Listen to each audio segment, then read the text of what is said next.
హల్లెలూయా. దేవునికి మహిమ కలుగును గాక. ఈ పూట ఈ మటల ఆదివారం ఆరాధనకు వచ్చిన మీ అందరికి నా వందనాలు. అందరికి ప్రైజ్ లార్డ్. బయట ఉన్నందు వారు అందరూ కూడా ప్రైజ్ లార్డ్. ప్రభు మిమ్మల్ని దీవించును గాక. దేవుని కృప ద్వారా గత సంవత్సరం నుంచి ఈ సంవత్సరం వరకు దేవుడు ఎంతగానో మనల్ని మరచిపోకుండా కాపాడాడు. ఎన్నో ప్రమాదాలు, ఎన్నెన్నో పరిస్థితులన్నింటిలో మనల్ని మన బలహీనమే కావచ్చు బలపరిచే దేవుడు మనం నిలబెట్టాడు. హల్లెలూయా, హల్లెలూయా. ఇప్పుడు కొద్దిసేపు దేవుని వాక్యం విందాం. అందరు బైబిల్ తెరిచి చదవబడిన 24వ కీర్తన భాగం చదువుదాం. 24వ కీర్తన 7వ వచనం.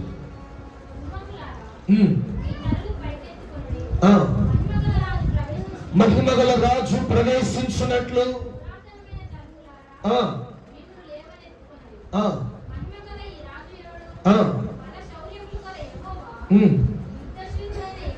చాలు. హల్లెలూయా. చేతులు తీయడానికి హల్లెలూయా, హల్లెలూయా. మీకు ఎవరికైనా డౌట్ రావచ్చు, ఈ కీర్తన ఎక్కడే అవుతాం మనం? చెప్పండి. 24వ కీర్తన ఎక్కడే అవుతాం? ఎక్కడే అవుతుంది చెప్పండి. 24వ కీర్తన మనం అసలు సాధారణంగా ఈ పదాలు ఎక్కడ వాడతాం? దర్వాజా ఎత్తినప్పుడు, గుమ్మంలో ఎత్తినప్పుడు. మరి మీరు అందరూ అనుకోవచ్చు కదా ఈ కీర్తన చదువుకుంటున్నాడు. ఈ పూట చూడండి, యేసు ప్రభుల వారు ఆయన మరణించక ముందు చివరి పునరుద్ధాన దినం ఇది. సరే, ఆ విషయాలకు వెళ్ళే ముందు మట్టల ఆదివారం మనకు తెలుసు. ఈత మట్టల చేత పై వస్త్రాలు వాళ్ళు నేల మీద పరచి యేసు ప్రభును గౌరవిస్తూ ఆయన ఆహ్వానించిన దినం ఇది. ఆయన ఒక కట్టబడిన గాడిదను విడిపించి ఆ గాడిద మీద ఆయన కూర్చుండి హోసన్నా జయము జయమని యేసు ప్రభును ఆహ్వానించారు. నేను అంటున్నాను, ఈ యొక్క ఇటువంటి మట్టల ఆదివారాలు మనం ఎన్నో చూసామే లేదా? నిజానికి దేవుని చిత్తానికి ఒకసారి మనం కూడా అట్లా కొబ్బరి మట్టలు తీసుకొద్దాం అనుకున్నా, కానీ అందరూ మంచిగా ఆ వీధుల వెంట తిరుగుతూ చక్కగా సంతోషంగా నేను పొద్దున్న చూస్తున్నాను. చాలా సంఘాలు అంటే ఇవన్నీ ఎక్కువ శాతం బ్యాప్టిస్ట్ వాళ్ళు పాటిస్తారు. అది చూడండి, ఆయన ఆహ్వానించారు. ఈ యొక్క చరిత్ర గురించి దాంట్లో మరి మట్టల గురించి చెప్పే ముందు 2 మాటలు దాంట్లో చెప్తాను. 3వ మాట, ప్రధానమైన మాట, యేసు ప్రభుల వారు మట్టల ఆదివారం రోజు గాడిద మీద ఊరేగుచు ఎక్కడికి వెళ్ళారు? నేను అంటుంది ఏంటంటే, గాడిద మీద ఆయన ఊరేగుతూ ప్రజలందరూ, మనకు తెలిసిన వార్త ఏంటి? దేంతో స్వాగతించారు? ఈత మట్టల చేత, పై వస్త్రాల చేత. పై వస్త్రాలు అంటే మనకులాగా ఉండేవి కాదు. ఇశ్రాయేల్ ప్రజలు లేదంటే యూదులు వాళ్ళు ఎట్లా అంటే 2-3 వస్త్రాలు వేసుకుంటారు. ఒక స్వెటర్ లాగా, ఇట్లా షాలువా లాంటి, అట్లా షాలువా లాంటి అంటే ఘనతకు సూచనగా ఉన్న పై వస్త్రాలు నేల మీద పరిచి ఈత మట్టలు చెప్తూ హోసన్నా జయము అంటూ ఆయనను రారాజుగా ఆహ్వానించారు. సరే, ఆహ్వానించారు, ఇదంతా మనకు తెలిసింది. దాని ముందులోకి వెళ్దాం. నేను అడిగి అంటే, ఆయన ఆహ్వానించారు కదా, ఎక్కడికి ఆహ్వానించాడు? ఆయన గాడిద మీద ఎటు వెళ్ళాడు చెప్పాలమ్మా. ఎటు వెళ్ళాడు? చదవండి ఆ మాట. మత్తయి సువార్త 21వ అధ్యాయము 7 నుంచి చదువుదాం. 9 నుంచి చదువుదాం. 9.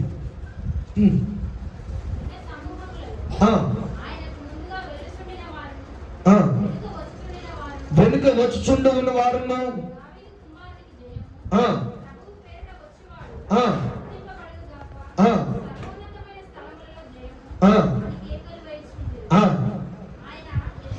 ఆయన యెరూషలేములోనికి వచ్చినప్పుడు, చాలు ఎక్కడికి వచ్చాడంట చెప్పండి, కొంచెం స్వరమెత్తి. యెరూషలేముకు ఆయన స్వాగతాన్ని పలికారు ప్రజలు. యెరూషలేము అనే దేవాలయంకు ప్రాకారాలు ఉన్నాయి. యెరూషలేముకు 12 గుమ్మాలు ఉన్నాయి. ఎన్ని ఉన్నాయి చెప్పండి? 12 గుమ్మాలు ఉన్నాయి. సరే, ఇవన్నీ మనం విందాం, తర్వాత ఎప్పుడైనా విందాం. ఈ 12 గుమ్మాల్లో ఈయన్ని స్వాగతిస్తూ, ఆయన ఊరేగిస్తూ, స్తుతిస్తూ, పై వస్త్రాలు వేస్తూ, ఈతమట్టుల చేత ప్రభుని ఆహ్వానించారు కదా. ఈ యెరూషలేములో ఏ గుమ్మములో ప్రభు అడుగు పెట్టాడు తెలుసా? ఎవరికైనా తెలుసా? ఏ గుమ్మంలోకి ప్రభు వచ్చాడు?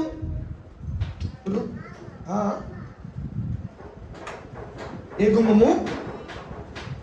ఏ గుమ్మము? తూర్పు గుమ్మం. దాన్ని ఇప్పుడు ఏమంటారంటే గోల్డెన్ గేట్. చెప్పండి, ఏ గేటు? యెరూషలేముకు 12 ద్వారాలు ఉన్నాయి, 12 గేట్లు ఉన్నాయి. ఈ 12 గేట్లలో యేసు ప్రభు ప్రవేశించింది ఈస్ట్, అంటే తూర్పు. తూర్పు దిక్కు మంచిది అనుకోకండి, అవి కాదు. ఆయన ప్రవేశించిన గుమ్మం చాలా శ్రేష్టమైంది. 12 గుమ్మాలు 12 రకాల స్వభావాల చేత 12 ఆత్మీయ పాఠాలు నేర్పిస్తా ఉన్నాయి. ఓకే, కానీ ఈయన ప్రవేశించిన గుమ్మానికి ప్రత్యేకత ఉంది. ఏంటో తెలుసా? ఆ గుమ్మంలో యేసు ప్రభు ప్రవేశించాడా? ఇప్పటి వరకు యేసయ్య తర్వాత ఏ మనుష్యుడు దాన్ని ప్రవేశించలేదు. వింటున్నారా? ఇప్పటికీ యెరూషలేమంతా కొలగొట్టబడింది కదా, కానీ యేసయ్య ప్రవేశించిన గుమ్మం అలాగే ఉంది. చెప్పబడ్డది గట్టిగా హల్లెలూయా, హల్లెలూయా. అలాగే ఉంది. మీరు నెట్లో గోల్డెన్ గేట్ కొట్టొచ్చేస్తుంది. దానికి గోల్డ్తో ఏం చేయలేదు, ఇప్పటికి గోల్డ్ లేదు, ఏం లేదు, కానీ గోడలే. కానీ ప్రవేశించిన రాజు బహు సౌందర్యవంతుడు. ఆయన 10,000 మంది పురుషులలో అతి శ్రేష్ఠుడని వర్ణించబడిన పరిశుద్ధులు అడుగుపెట్టిన గుమ్మమని. నేను చెప్తున్న మాట ఏంటంటే, ఆ మాట ఎక్కడ రాయబడింది? తేటగా యెహెజ్కేలు అంటాడు. చూడండి, యెహెజ్కేలు 44వ అధ్యాయము మొదటి 2 వచనాల్లో చూడండి ఏముంది?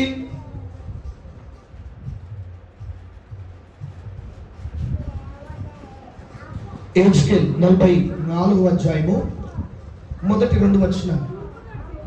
అమ్మ వినాలి. తూర్పు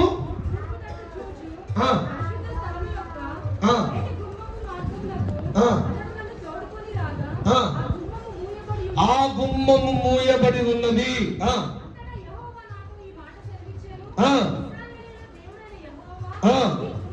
ఈ గుమ్మము ద్వారా ప్రవేశించిన గనుక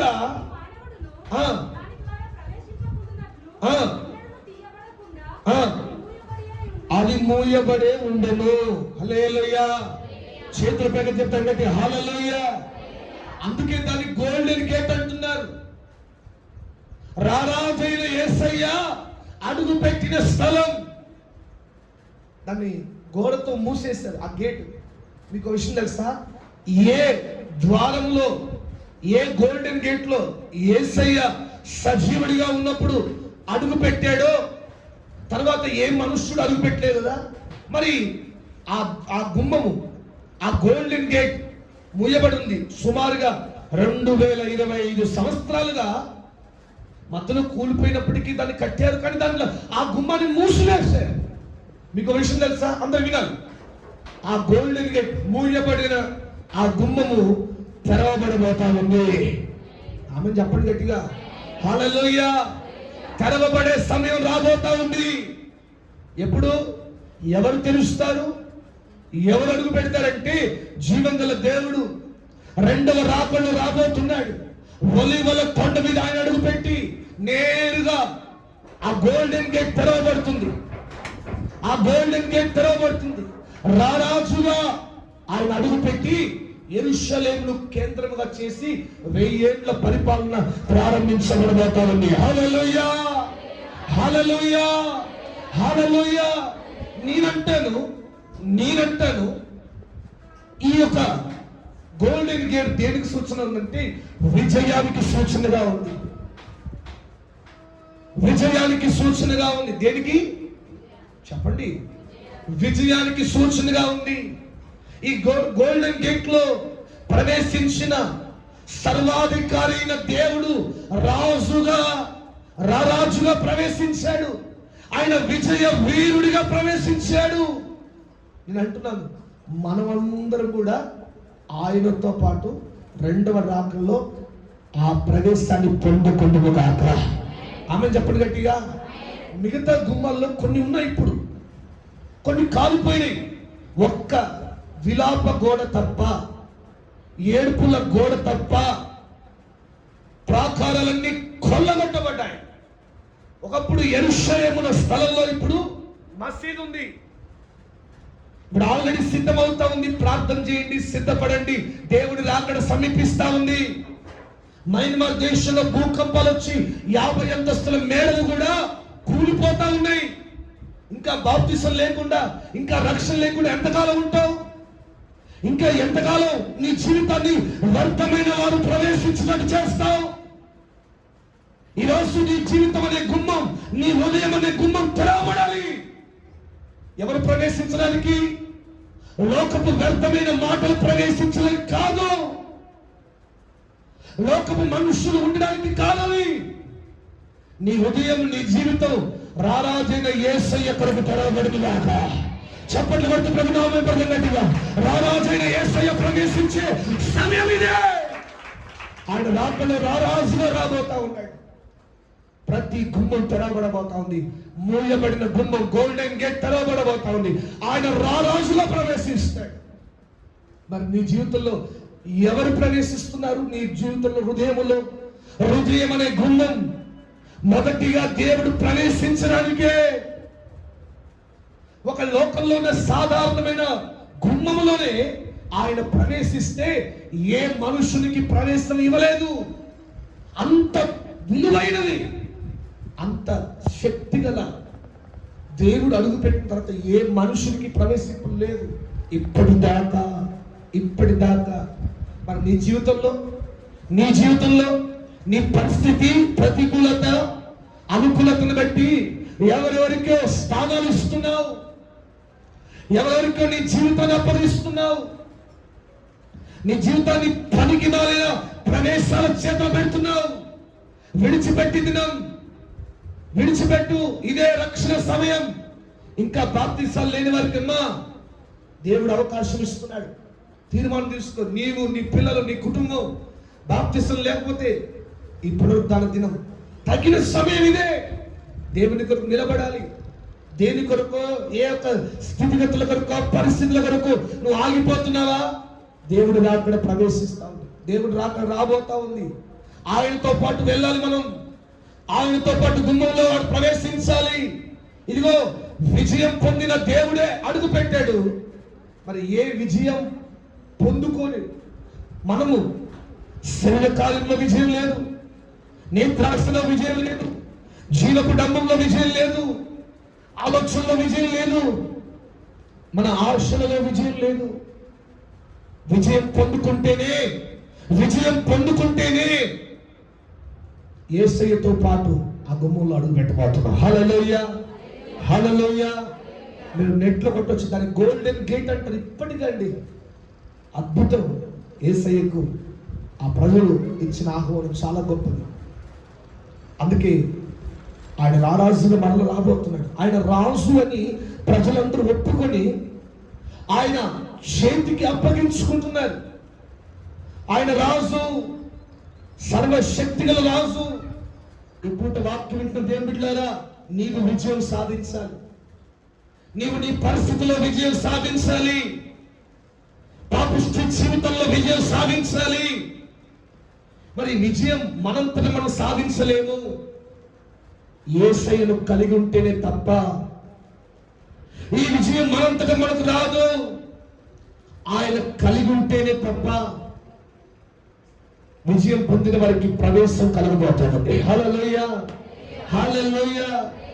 అంత అద్భుతం అండి. అప్పుడు ఆయన అడుగు పెట్టిన తర్వాత, రాజుగా ఆయన అడుగు పెట్టిన తర్వాత ఎవరికి ప్రవేశించింది? ఎందుకంటే రాజు ఆయన. ఈ లోకంలో ప్రతి వ్యక్తి ఒప్పుకోవలసిన సత్యం ఇదే. ఈ లోకపు రాజులు కానీ, ఈ లోకపు ధనికులు కానీ ప్రతి ఒక్కరు గతించిపోయారు. కానీ ఆయన ఇప్పటికీ సజీవుడుగానే ఉన్నాడు. హల్లెలూయా, హల్లెలూయా. సరే, రెండో మాటలోకి వెళ్దాం. మొదటి మాట మనం విన్నాం కదా, యేసయ్య ఎక్కడికి స్వాగతించబడ్డాడంటే తూర్పు గుమ్మంలోకి నుంచి యెరూషలేముకు అడుగు పెట్టాడు. ఆ తూర్పు గుమ్మం దేనికి సూచనగా ఉందంటే, ఆ గోల్డెన్ గేట్ దేనికి సూచనగా ఉందంటే, విజయం పొందిన వారికి, విజయం పొందిన రారాజు అయిన దేవుడు అడుగు పెట్టినాడు. రెండవ రాకల్లో ఆయనతో పాటు మనల్ని కూడా తీసుకెళ్ళబోతున్నాడు. హల్లెలూయా. మనము కూడా అడుగు పెడతాం. ఎవరు అమ్మ, మీరందరూ అడుగు పెడతారా? ఇట్లా ఉంటే అడుగు పెట్టావు. నీ జీవితంలో విజయం సాధించాలి. ఏదైతే నిన్ను ఏలుతుందో, ఏ యొక్క పరిస్థితి, ఏ శక్తి, ఏ ఆశ, ఏ దురాశ, ఏ ధనాశ నేను ఏలుతుందో, వాటి మీద జయము సాధిస్తేనే, విజయం పొందుకుంటేనే ఆయనతో పాటు అడుగు పెట్టుదుము గాక. హల్లెలూయా. రెండోదిగా ఏకంగా చదువుదాం ఇప్పుడు దాకా చదివిన మాటలు. అదే మత్తయి సువార్త 21వ అధ్యాయము చదవండి. మత్తయి సువార్త 21వ అధ్యాయము 3 నుంచి చదువుదాం. 3వ వచనం నుంచి.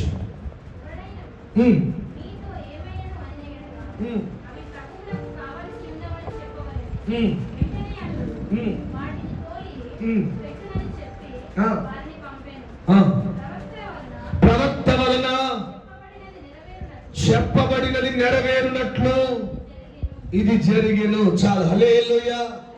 చేతులు పైకి తొందర చెప్పండి గట్టి హల్లెలూయా. చేతులు చెప్పండి గట్టి హల్లెలూయా. ప్రియమైన దేవుని బిడ్డ, రెండవదిగా దేవుడు ఆ గాడిదను ఎందుకు కోరుకున్నాడు? కట్టబడిన గాడిద. నేను అంటాను, ఆ ఊర్లో ఇంకా గాడిదలు లేవా? అసలు యూదులు, ఇశ్రాయేల్ ప్రజలు వాళ్ళ పనంతా గాడిదలతోనే, గుర్రాలతోనే కదా. అప్పట్లో వాహనాలు ఏమున్నాయి? వాహనాలు ఏమున్నాయి? ఎన్నెన్నో ఉన్నాయి. మరి ఎందుకు, అసలు ఎందుకు కట్టబడిన దాన్ని కోరుకున్నాడు? కట్టబడిన దాన్ని విడిపించి తెమ్మన్నాడు. కట్టబడిన ఆ విలువలేని గాడిదకు విలువైన దేవుడు ఎందుకు దాని మీద చూడండి ప్రయాణిస్తా ఉన్నాడు అంటే, రెండవదిగా మొట్టమొదటిగా మనం ఏమిన్నాం? ఆయన అడుగుపెట్టిన స్థలం యెరూషలేము, విజయం పొందిన వారికి సూచన.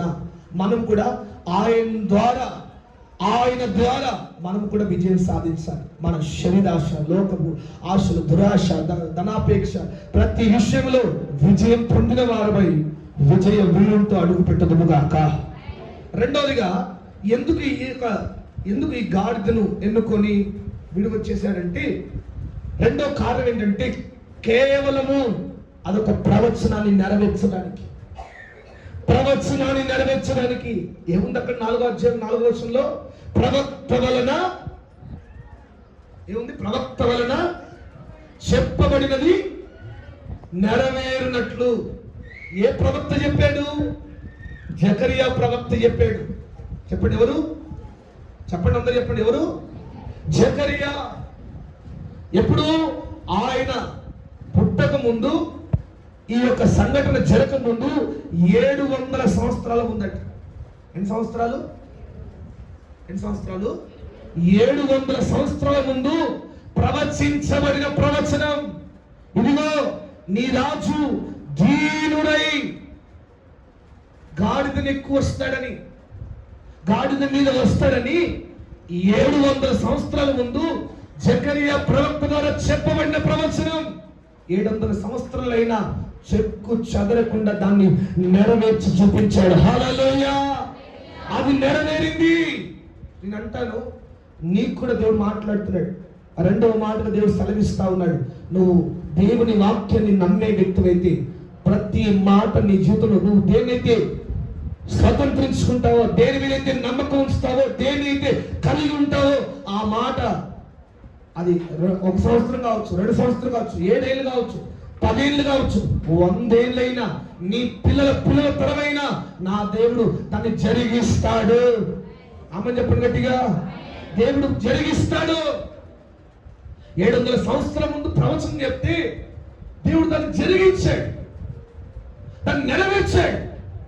ఈ పూట వాక్యం దేని బిడ్డారా, ఎన్ని ప్రవచనాలు నీ జీవితంలో పలకలేదు. ప్రవచనం కాస్త పలకబడతా ఉంది కానీ నీ హృదయం అనే పలక మీద అది లిఖించబడట్లా, అది నీ జీవితంలోకి రావట్లా, దాన్ని నెరవేర్పు కావట్లా, అది సఫలం కావట్లా. కారణం నువ్వు దాని మీద విశ్వసించిన వ్యక్తి కావు, ఆ ప్రవచనం మీద నమ్మకం లేదు. ఈ పూట వాక్యం సిద్ధపడి వచ్చినట్టున్నాడు అనుకో, అదే దేవుడు నాతోనే మాట్లాడు, దేవుడు ఈ మాటను నేను తీసుకుంటాను, నా జీవితం నెరవేరుతుంది. ఎంతమంది విశ్వసిస్తున్నావు?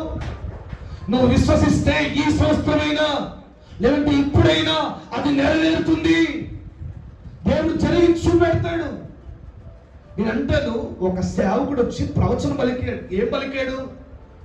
అప్పటికే కరువులో ఉంది దేశం అంతా, తినడానికి తిండి లేక పక్షులను, జంతువులు, చెట్లు అన్నీ అయిపోయినాయి, ఇక తినడానికి తిండి లేదు.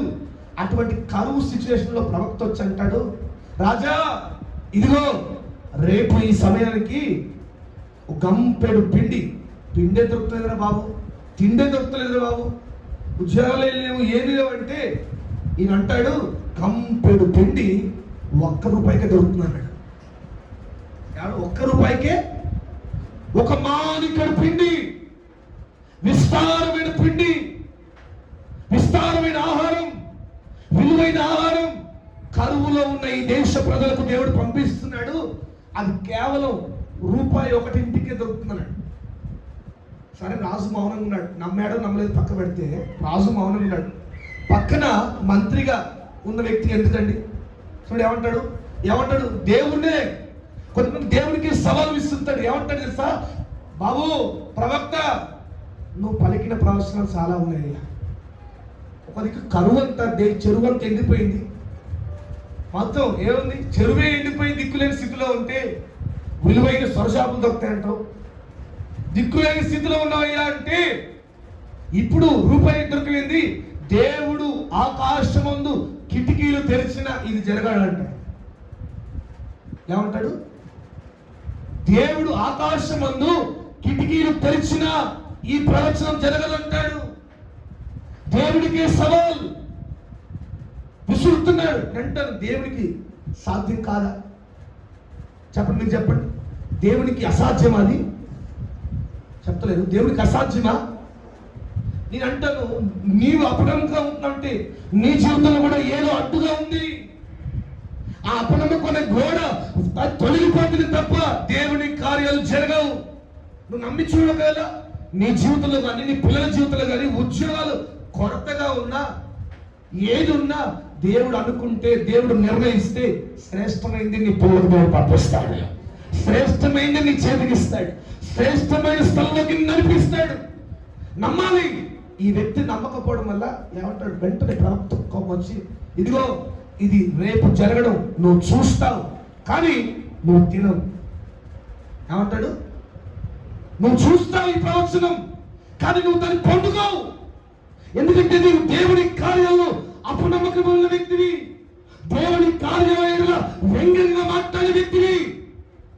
చూడు, రేపు జరుగుతుంది. గంపెడు పిండి, మానికల పిండి ₹1 అమ్మబడతా ఉంది. ఇది దేవుని ఆశీర్వాదం. కానీ దేవుని ఆశీర్వాదాన్ని వెక్కిరిస్తున్న నీవు, దేవుని ఆశీర్వాదాన్ని వ్యంగ్యంగా ప్రశ్నించావు కదా, అపనంగా మాట్లాడావు కదా, దేవుడు కిటికీలు తెలిసినా జరగదంటున్నావు కదా. నువ్వు చూస్తావు కానీ ఆ కార్యాన్ని పొందుకోలేమన్నాడు. తెల్లారి ఏం కార్యం తెలుసా? దేవుడు మాటిస్తే తరములు దాటినా దాన్ని మర్చిపోడు. ఆయన నీకు మాట ఇచ్చాడా? నీ పిల్లల జీవితంలో జరిగిస్తాడు ఆయన. తెల్లారైంది. చూడండి ఏమేమి తెలుసా? ఒక 4 కుష్ఠరోగులు వాడుకున్నాడు అండి. చూడండి, దేవుని ప్రవచనం జరగడానికి ఇక్కడ గాడిదను వాడుకున్నాడు, అక్కడ కుష్ఠరోగులు వాడుకున్నాడు. అంటే దాని అర్థం ఏంటి? ఎంతో మనం పాట పాడాం కదా, మనం బలహీనమైన దేవుడు వాడుకోవాలంటే బలంగా వాడుకుంటాడు. హల్లెలూయా, హల్లెలూయా. ఎందుకంటే ఆయన చేతుల చేత నిర్మించబడిన వారం. ఆయన వాడుకోదలిస్తే ఏ స్థితిలోనైనా, ఏ పరిస్థితులైనా తప్పగా వాడుకుంటాడు. నలుగురు కుష్ఠరోగులు వాడుకొని శత్రువులను భయపెట్టి శత్రువుల దగ్గర ఉన్న ఆహారం అంతా రాజుకు అప్పగించాడు. ఈ యొక్క ఎవరైతే దేవుని కార్యాలను వెక్కరించాడు, దేవుని యొక్క ప్రవచనాన్ని వ్యంగ్యంగా మాట్లాడు చూస్తా ఉన్నాడు. కానీ ఆ తొక్కిసలాటలో మనం చూస్తాం కదా, కొన్ని చోట్ల లక్షల మంది నడుస్తూ తొక్కిసలాట చనిపోయిన వారిని చూస్తుంటాం కదా. ఏమైందంటే దేవుని కార్యం జరిగింది. ఈ వ్యక్తి చూశాడు, కంపెడు మానికి పిండి ₹1 అమ్మడం, విలువైన ఆహారం అంతా రూపాయికి అందడం.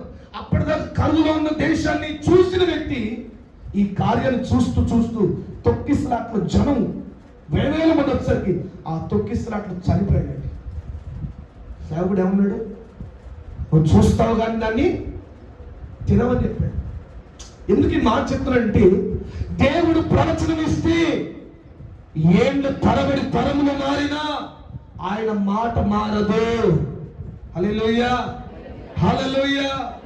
ఇక్కడ ప్రవచనం చెప్పాడు, ఇదిగో నీకు నీ రాజు గుర్తు. ఆ రాజుకు అధికారానికి రాజరికానికి గుర్తేంటి? గుర్రం, లేదంటే ఏనుగులు అనుకోవచ్చు. దాని మీద రాజులు ఊరేగిస్తారు కదా. ఇక్కడ పలకబెట్టిన ప్రవచనం, ఇదిగో నీ రాజు సాత్వికుడై దీనుడై గాడిద మీద వస్తాడు. కానీ 700 సంవత్సరాలు దాటిన దేవుడు ప్రవచనాన్ని నెరవేర్చి చూపించాడు. ఈ మాట మనకి ఏం శ్రమిస్తా ఉందంటే, నేను అంటాను, మీ జీవితాలు కూడా ప్రవచనాలు పలకబడుతున్నాయి. వాక్యం ద్వారా వాగ్దానాలు విడుదలవుతున్నాయి. వాక్యం ద్వారా దేవుడు వాగ్దానం ఇచ్చితో మాట్లాడుతూ ఉన్నాడు. అది జరిగే సమయం రాబోతామని చెప్పబడుతుంది. నామే గట్టిగా అది తప్పక జరుగుని గాక, ఈ రోజే ప్రారంభించబడిని గాక. దేవుని కార్యాలు సంస్థలు మెండుగా జరుగుని గాక. విశ్వసించిన నీవు విశ్వసిస్తే ఏ కార్యమైతే నీ జీవితంలో జరగదనుకుంటున్నావో అది జరిగిస్తాడు. ఆయన జరిగించి చూపెడతాడు. నీ పిల్లల విషయంలో ఇది జరగదనుకుంటున్నావా, అది జరగబోతా ఉంది. నీ కుటుంబంలో జరగదనుకుంటున్నావా, అది జరిగిస్తాడు. దేవుడి చేతికి అప్పగించుకుంటే తప్పక ఆ కార్యాలు జరుగునుగాక. ఆమె చెప్పండి గట్టిగా, మీ గురించి కూడా సేవకులుగా మేము ఎప్పుడు ప్రార్థన చేస్తున్నాము. నమ్మండి, దేవుని కార్యాలు తప్పక జరుగుతాయి. హల్లెలూయా. 700 సంవత్సరాలు దాటిన దేవుడు ప్రవచనాన్ని విడిచిపెట్ల నెరవేర్చి చూపించాడు. సేవకుల వాక్కును రూఢిపరిచిన దేవుడు ఆయన ఇచ్చిన ప్రాధాన్యత చాలా గొప్పది. తప్పక నీ జీవితంలో కూడా వాగ్దానాలే ఒక ప్రవచనాలుగా మారును గాక, వాగ్దానాలే నెరవేర్పులకు వచ్చును గాక. మూడో మాట చెప్పి ముగించేస్తాను. మొట్టమొదటిగా విజయం పొందిన వారికి దేవుడు తనతో పాటు తీసుకెళ్ళబోతా ఉన్నాడు. రెండవదిగా ప్రవచనాన్ని నెరవేర్చిన దేవుడు ఆయన. మూడవదిగా మనం చదవండి, అదే 21వ అధ్యాయము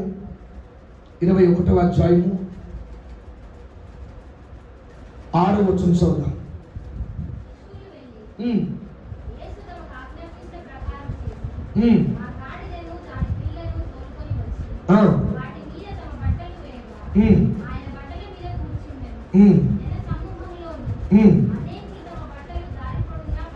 చాలు. హల్లెలూయా.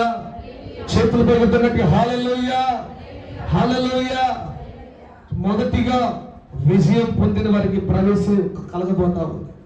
రెండవదిగా ప్రవచనాన్ని నెరవేర్చిన దేవుడు ఆయన. మూడవదిగా ఎక్కడో కట్లతో బాధపడుతున్న గాడిద స్థితిని చూశాడు, విలువలేని స్థితిని చూశాడు, పట్టించుకోని స్థితిని చూశాడు.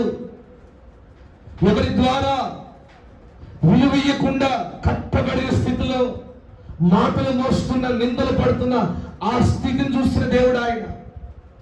ఇప్పుడు అంటున్నాను, ఏమంటాడు? బేతనీకి వెళ్ళండి, అక్కడ ఎదురుగా మీరు ఊరు ప్రవేశించగలని చెప్పాడు. నేను అంటాను, ఆయన ఉన్న ఊర్లో లేవా? ఉన్నాయి. దాని కట్లు విప్పించడానికి, దాని నిందను తొలగించడానికి, దాని విలువను పెంచడానికి దేవుడు దాని మీద ప్రవేశించాడు. హల్లెలూయా. చేతుల పైకి హల్లెలూయా, హల్లెలూయా. ఈ పూట దేవుడు మాట్లాడుతున్నాడు. మూడవదిగా నీకు చూడండి, ఏ కట్ల చేత నువ్వు బాధపడుతున్నావో, ఏ నిందల చేత నువ్వు బాధపడుతున్నావో, నీవు యేసయ్యను కలిగి అడుగేయగలిగితే, యేసయ్యను మోయగలిగితే, నీ జీవితం అంతా యేసు కొరకు జీవించగలిగితే, నేను అంటాను తప్పక నీ జీవితంలో ఉన్న విలువను కూడా, నీ జీవితంలో ఉన్న కట్టను కూడా ఈ పూట తెంపివేయబడును గాక. ఆ కట్ల నుంచి విడుదల పొందించును గాక. ఆ కట్లు నిశ్చయంగా ఈరోజు తొలగిపోను గాక. అది ఏ కట్లైనా, శాపం అనే కట్లైనా, అప్పులనే కట్లైనా, నిందలు అవమానాల చేత నువ్వు ఎన్ని సంవత్సరాలు బాధపడినా, ఎవరి చేత విలువయ్యబడిన స్థితిలో నీవున్నా, యేసయ్యకు నువ్వు స్థానం ఇవ్వగలిగితే, యేసయ్యను మోయగలిగితే, యేసు ప్రభును నీ సొంత రక్షకునిగా నువ్వు స్వీకరించగలిగితే, నీ కట్లు ఈ పూట నా దేవుడు ఆ కట్ల నుంచి, ఆ శాపం నుంచి, ఆ యొక్క నిందల నుంచి, అవమానం నుంచి నా దేవుడు విడుదల కలిగించనుగాక. ఆమె చెప్పండి గట్టిగా, దాని కట్లను తెంపివేయండి. కట్టబడిన ఆ గాడిదను తీసుకురండి. దాని కట్ల నుంచి విడిపించాలి.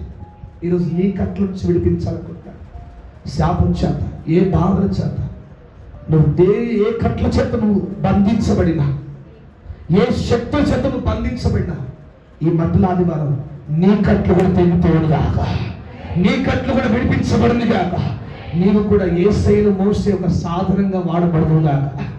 యేసయ్య ఉంటేనే మన విలువ, యేసయ్యను మోస్తేనే మనకు విలువ, యేసయ్యను కలిగి ఉంటేనే మన స్థానం అనేది పెరుగుతుంది.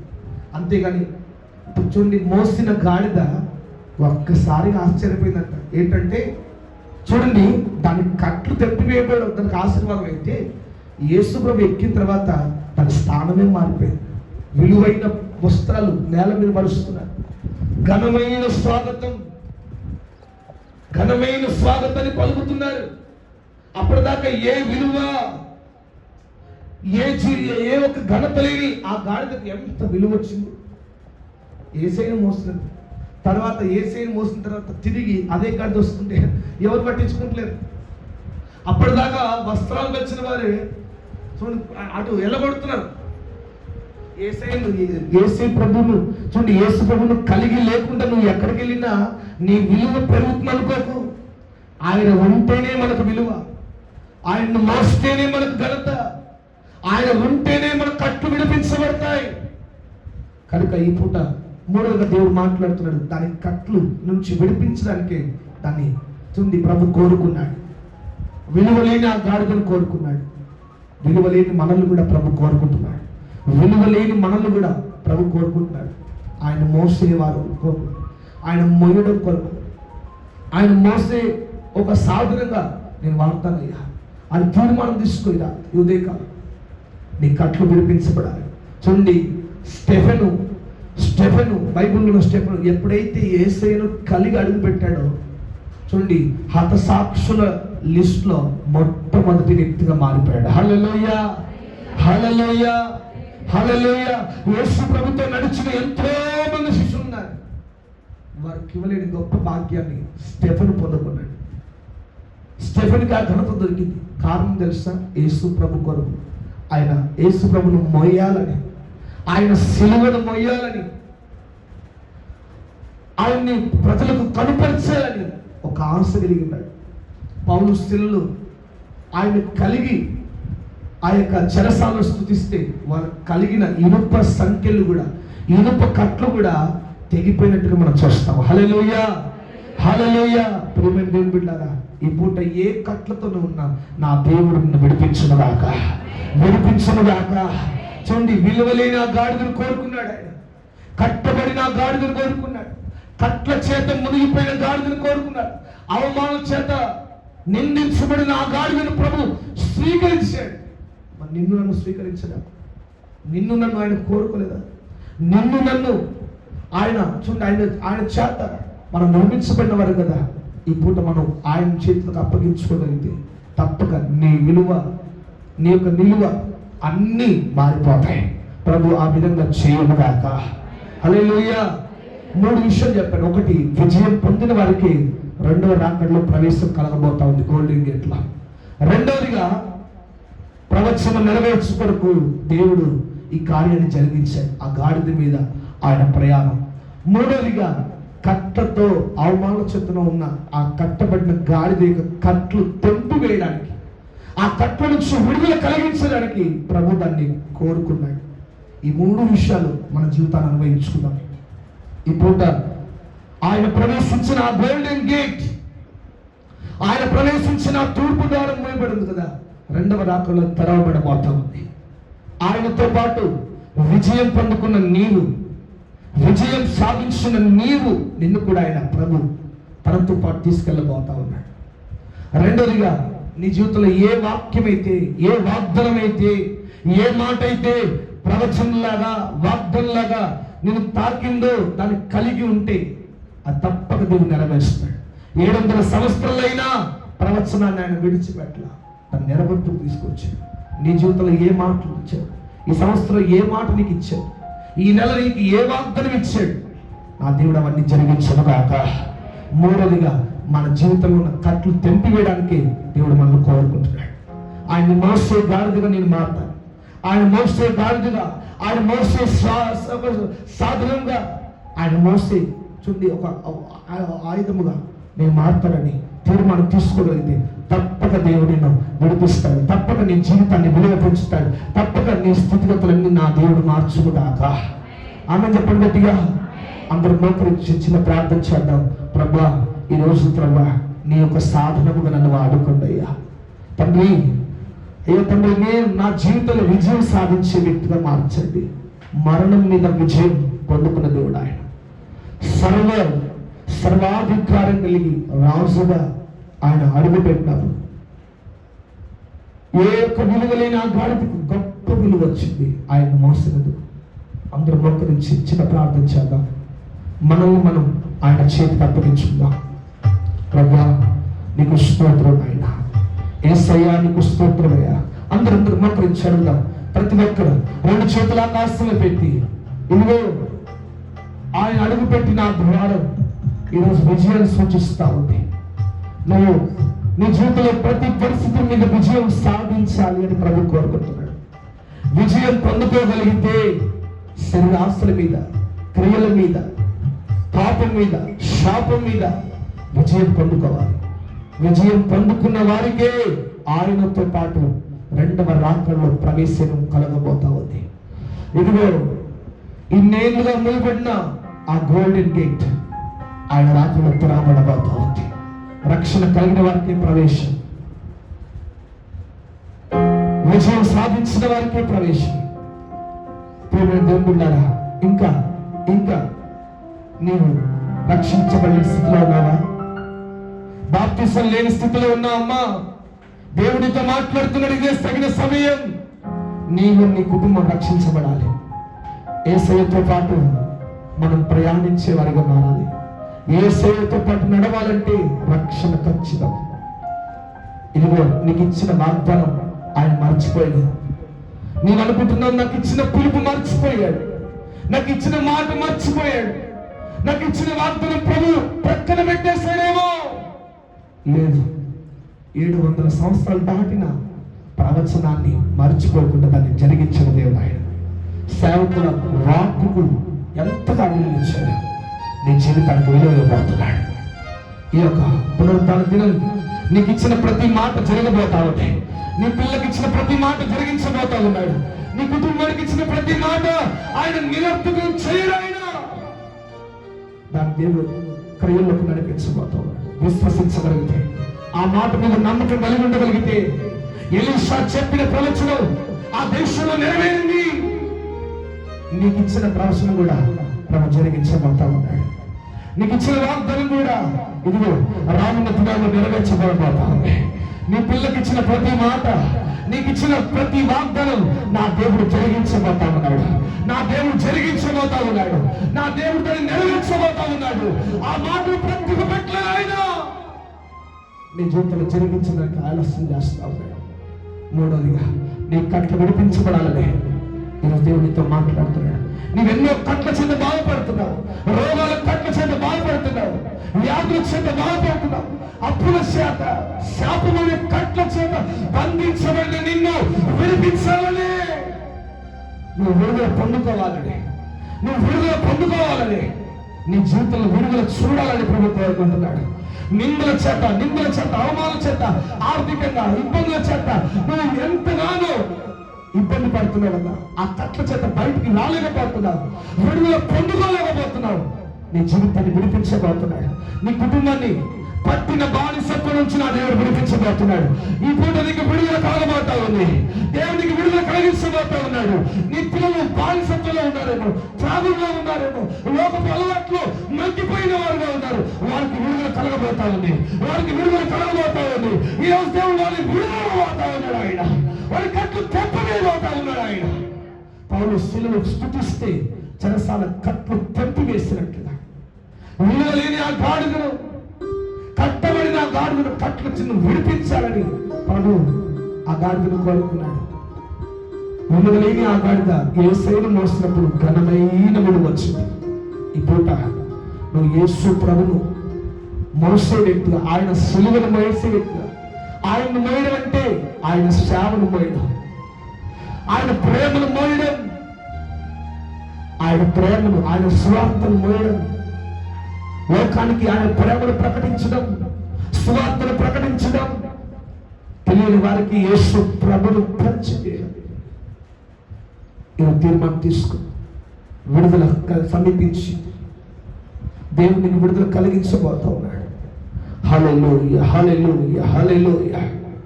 ఏ కట్ల చేత ఇన్ని సంవత్సరాలు బాధపడుతున్నావా, దేవుడు దాని నుంచి విడుదల కలిగించబోతున్నాడు. హల్లెలూయా, హల్లెలూయా. మనసారి ప్రార్థించాను. నేను మోసిన నిందలన్నీ నా దేవుడు కొట్టివేయబోతున్నాడు. నేను ఇప్పటిదాకా కలిగిన కట్లన్నీ నా దేవుడు విడిపించబోతా ఉన్నాడు. ఈ రాత్రి ఉదయకాలం విశ్వసించు. దేవుడు నీ జీవితంలో కార్యాలు చేయడానికి ప్రారంభించబోతా ఉన్నాడు.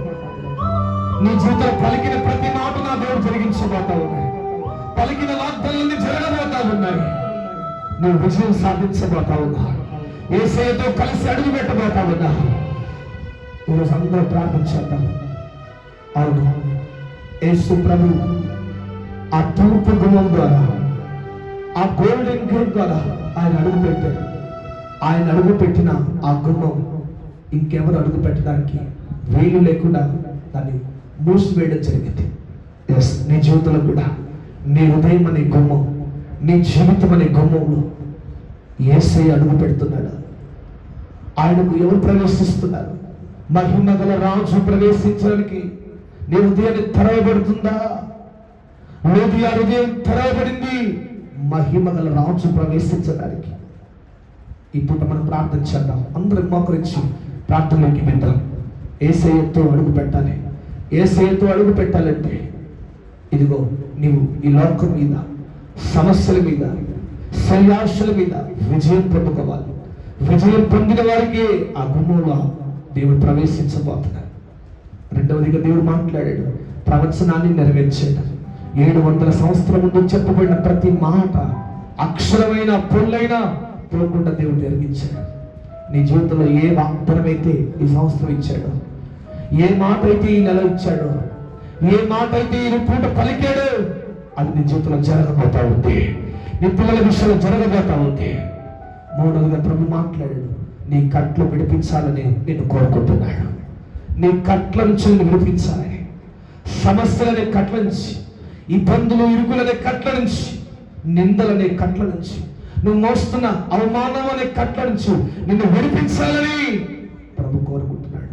ప్రార్థించేద్దాం. ప్రభువా, అయ్యా నా జీవితంలో అడుగు పెట్టండి అయ్యా. ఆ గాడిద యేసయ్యను మోసినప్పుడు ఎంతో విలువ వచ్చింది. ఆ గాడిద ఈరోజు ఆయన మోసేవారిగా, ఆయన సిలువను మోసేవారిగా, ఆయన సేవను మోసేవారిగా, ఆయన కొరకు ఆయన సువార్తను మోసేవారిగా, ఆయన ప్రేమను మోసి ప్రకటించేవారిగా నేను ఉంటానయ్యా అని తీర్మానం తీసుకున్నాం. ఎలాంటి చిన్న ప్రార్థన చేస్తుంది, వాక్యం ధ్యానిస్తుంది,